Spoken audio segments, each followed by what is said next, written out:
Welcome to unsolved mysteries. तो दोस्तों, आज के इस वीडियो में हम और आप मिलकर बात करने जा रहे हैं साल 2014 में आई लॉस्ट आफ्टर डार्क के बारे में बात करेंगे। ये एक कैनेडियन स्लेशर हॉरर मूवी है जिसे डायरेक्ट किया था इयान केनी ने। तो अब बिना और टाइम वेस्ट किए चलते हैं सीधा वीडियो के तरफ।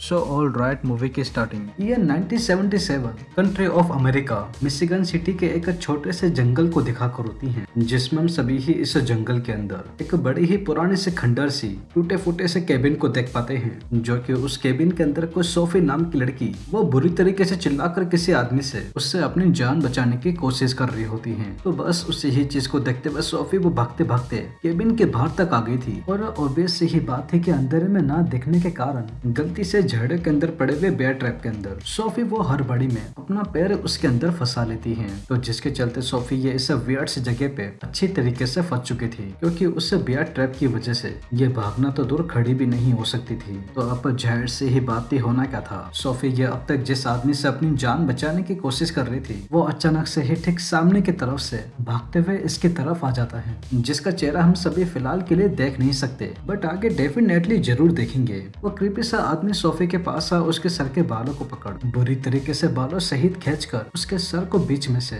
चिढ़ते हुए फाड़कर मार डालता है। तो अब सोफी को इतने ब्रूटल तरीके से मारने के बाद ये क्रीपी आदमी ये इसके पैरों को पकड़ ठीक पीछे ही बने हुए फिर से केबिन के अंदर लेकर चले जाता है। तो अब सीन उस क्रिपी एक्सीडेंट से डायरेक्ट चेंज होकर सीधे 8 साल बाद ईयर 1984 में बोमफील्ड मिशिगन को ही दिखाकर होती है, जिसमें हम सभी ही इस सिटी के अंदर मौजूद रोजी हडसन नाम के लोकल स्कूल में पढ़ रहे कुछ टीनेज स्टूडेंट्स को देख पाते हैं, जिन सभी के ही नाम जेमी, मैरिलिन, टॉबी, विशली, शैन एंड हेदर होते हैं, जो कि ये सभी ही स्टूडेंट्स आज अपने स्कूल में हो रहे हैं एनुअल प्रोम नाइट वाले दिन आए हुए होते हैं, जहाँ पर ये सभी ही एक दूसरे से मिल प्रोम नाइट को एंजॉय कर स्कूल से बाहर निकल बस अपने घर के तरफ ही जा रहे थे। तो तभी ही शैन, विस्ली और जिमी को इस प्रोम नाइट के अंदर बिल्कुल भी मजा नहीं आया था। तो बस उसी ही चीज को देखते हुए शैन, जो कि वो ये चाहता था कि ये अपने इस रात को अपने फ्रेंड्स के साथ, स्पेशली अपनी गर्लफ्रेंड मैरिलिन के साथ और अच्छी तरीके से साथ में मिलकर एक्सपेंड कर सके। तो बस इसी ही बात को अपने दिमाग में लेकर शैन की टॉबी और जिमी को तुरंत ही पार्किंग स्लॉट में अपने साथ चलने के लिए कहता है, ताकि वो वहाँ से एक स्कूल की बस को लेकर आ सके। बट पार्किंग एरिया में जाने से पहले शैन वो विस्ली को कहकर मैरिलिन और हेदर को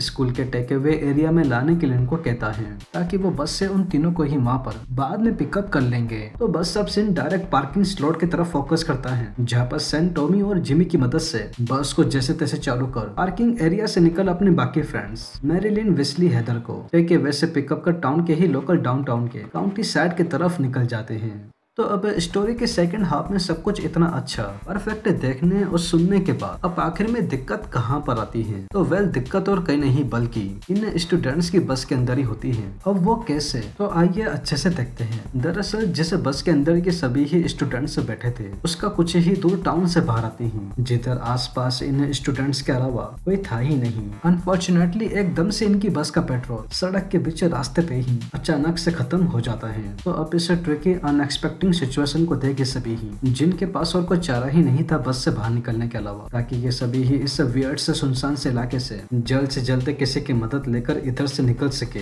बस आसपास में ही किसी गाड़ी वाले से हेल्प लेने के लिए ही जाते। तो तभी ही उसी ही वक्त इन सभी की ही नजर साइड में ही बने हुए एक पुराने से खंडर से दिखने वाले केबिन के ऊपर चले जाती है, जो कि शॉकिंगली ये केबिन वही केबिन होता है जिसमें हम सभी ने ही मूवी की शुरुआत में केटी को बहुत ही बुरी तरीके से एक क्रीपी से दिखने वाले आदमी के जरिए बेरहमी से उसके हाथों मरते हुए देखा था, जिसके बारे में ये सभी ही स्कूल के स्टूडेंट्स उस ट्रेजिक इंसिडेंट के बारे में बिल्कुल ही अनजान थे। तो बाय द वे अब इस केबिन को देख ये सभी ही स्टूडेंट्स, जिनको किसी भी हालत में इस सुनसान से इलाके से जल्द निकलना था, क्योंकि रात काफी ज्यादा हो चुकी थी और इनमें से कोई भी अभी तक अपने घर नहीं पहुंचा था, सिर्फ और सिर्फ सैन के इस पार्टी वाले प्लान की वजह से। तो बस अब इसी ही सिनेरियो को देख सैन ये अपने सभी ही फ्रेंड्स को केबिन के अलग अलग डायरेक्शन में जाकर इसके ऑनर को ढूंढने के लिए कहता है, ताकि वो उनकी हेल्प लेकर इस वियर्ड से सुनसान से इलाके से निकल सके, क्योंकि उसके अलावा इन सभी के ही पास, जैसा कि हम सभी देख ही सकते हैं, और कोई बेटर ऑप्शन ही नहीं था। तो बस अब सैन की इन बातों को सुन उसके सभी ही दोस्त केबिन के मालिक को ढूंढने के लिए अलग अलग डायरेक्शन में चले जाते हैं।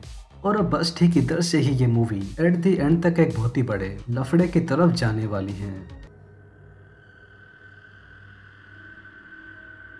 तो सीन अब यहाँ पर सबसे पहले केबिन के बैक साइड की तरफ बने हुए गैराज के अंदर जिमी और हैदर के ऊपर फोकस करता है, जहाँ पर वो दोनों गैराज के अंदर आकर ऐसा सोचते हुए कि उनको इस केबिन का मालिक यहाँ पर देखने को मिल जाएगा। तो तभी ही उसी ही वक्त जिमी का अचानक से हैदर से बात करते करते नीचे गड़े हुए एक पत्थर से पैर टकरा जाता है, तो जिसके चलते वो एकदम से नीचे गिर जाता है और बस नॉर्मली दोबारा से खड़े होने की कोशिश करता। तो तभी ही उसको अचानक से ठीक अपने सामने की तरफ वो ही क्रीपी सा दिखने वाला आदमी हाथों में एक बड़ी सी कुल्हाड़ी लिए अपने ठीक सामने दिखाई देने को मिलता है, जिसे हम सभी ने ही मूवी की शुरुआत में भी देखा था। वो क्रीपी आदमी बिना कुछ सोचे समझे अपने कुल्हाड़ी की मदद से जिमी के हाथ पैरों को एक ही झटके में काट कर बेरहमी से तड़पा कर मार डालता है। लेकिन बात अभी यहाँ पर ही खत्म नहीं होती। वेल ठीक पीछे की तरफ ही खड़ी हुई हैदर वो अपने फ्रेंड जिमी को इतने पास से इस तरीके से ऐसे मरता हुआ थे, इससे क्रीपी आदमी से डर गैराज से बाहर निकल कर अपनी जान बचाने के लिए अपने फ्रेंड्स के पास ही जाती। तो तभी ही उससे पहले वो आदमी हैदर के सामने आ सीधे उसके पेट में कस के कुल्हाड़ी से मार सारी अंतड़ियों को बाहर निकालकर जिमी के साथ साथ ही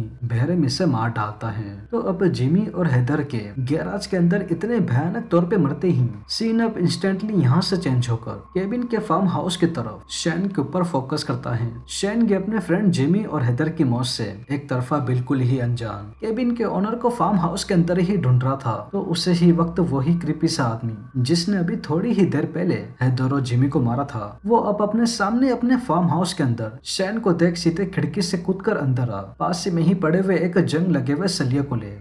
एक जंग लगी हुई लोहे की रॉड को ले बड़ी ही चालाकी से शैन के पीछे जा बिना उसके भनक पड़े उसको जोर से धक्का दे जमीन पे गिराकर हाथों में पकड़े हुए उसे ही जंग लगे हुए रॉड की मदद से सीधा उसको शैन की पीठ के अंदर घुसा रीढ़ की हड्डी को तोड़ सलिया को पेट से बाहर निकाल दर्दनाक मौत देकर बेरहमी से तड़पाते हुए मार डालता है। तो अब शैन जिमी हैदर के ऐसे मरने के बाद सीन अब सीधा केबिन के लॉज के अंदर विस्ली की ओर फोकस होता है। विस्ली वो अपने सभी ही बाकी फ्रेंड्स की तरह केबिन के मालिक को ही ढूंढ रहा था। तो उसी ही वक्त इसको सामने ही बनी हुई लॉज की विंडो से केबिन का मालिक तो दिखाई देने को मिल जाता है। तो जिसे देख विस्ली वो उसको आवाज देकर ना जानते हुए कि यह आदमी अभी बस शैन को ही मारते हुए आ रहा था मदद के लिए अपने पास ही बुलाता है। तो तभी ही बाहर खड़ा हुआ वो आदमी विस्ली की आवाज को सुन एकदम से उसकी तरफ भागते हुए आ मुक्का मारकर खिड़की के कांच को तोड़ सीधा विस्ली की गर्दन को कस के पकड़कर खिड़की के किनारे पे लगे हुए टूटे हुए कांच के अंदर ही विस्ली की आग को उसके अंदर घोप सर को पीछे से फाड़कर मार डालता है। तो अब विस्ली हैदर जिमी शैन के इतने ब्रूटल तरीके से मरते ही